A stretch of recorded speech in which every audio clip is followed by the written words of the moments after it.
પ્રથમ અષ્ટલક્ષ્મી મહોત્સવમાં પ્રધાનમંત્રી નરેન્દ્ર મોદીએ સ્મારક ટપાલ સ્ટેમ્પ અને મસ્કોટ લોન્ચ કર્યું. પ્રધાનમંત્રી નરેન્દ્ર મોદીએ 6 ડિસેમ્બર 2024ના રોજ નવી દિલ્હીના ભારત મંડપમમાં પ્રથમ અષ્ટલક્ષ્મી મહોત્સવનું ઉદ્ઘાટન કર્યું. 3 દિવસીય આ ઉત્સવ ભારતના 8 ઉત્તર પૂર્વીય રાજ્યોની સાંસ્કૃતિક, સામાજિક અને આર્થિક ચેતનાની ઉજવણી કરે છે. ઉદ્ઘાટન દરમિયાન પીએમ મોદીએ એક સ્મારક ટપાલ સ્ટેમ્પ અને મસ્કોટનું વિમોચન કર્યું, જે ઉત્તર પૂર્વના સમૃદ્ધ વારસો અને સંભાવનાનું પ્રતીક છે.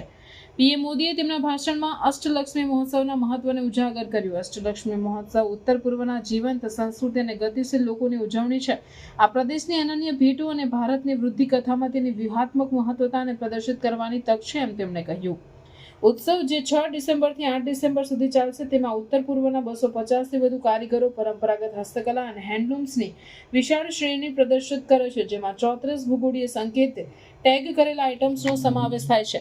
ઇવેન્ટનો ઉદ્દેશ્ય પ્રદેશના કાપડ ક્ષેત્ર, પરંપરાગત હસ્તકલા, પર્યટન સંભાવનાઓ અને અનન્ય ઉત્પાદનોને પ્રદર્શિત કરવા માટે ગતિશીલ મંચ પ્રદાન કરવાનો છે.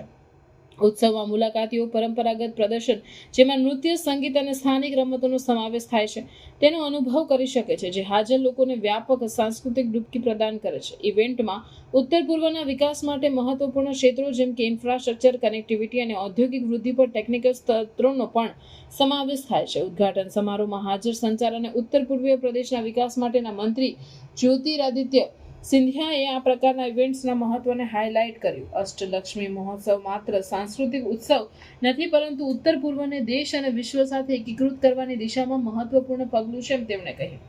ઉદ્ઘાટનના મુખ્ય આકર્ષણોમાં સ્મારક ટપાલ સ્ટેમ્પનું વિમોચન અને મસ્કોટનું લોન્ચિંગ હતું.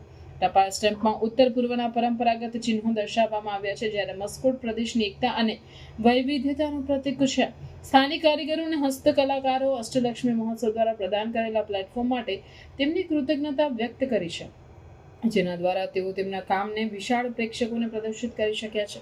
ઇવેન્ટે સ્થાનિક અર્થતંત્રને પણ નોંધપાત્ર વેગ આપ્યો છે. વેન્ડરો અને કારીગરો માટે વધેલા વ્યવસાય સાથે જેમ જેમ ઉત્સવ આગળ વધે છે, વધુ મુલાકાતીઓ ઉજવણીમાં જોડાવાની અપેક્ષા છે. તેને ખરેખર યાદગાર બનાવે છે, જે ઉત્તર પૂર્વ ભારતના સાંસ્કૃતિક વારસાને જાળવવાની અને પ્રોત્સાહન આપવાની મહત્વતાને હાઇલાઇટ કરે છે.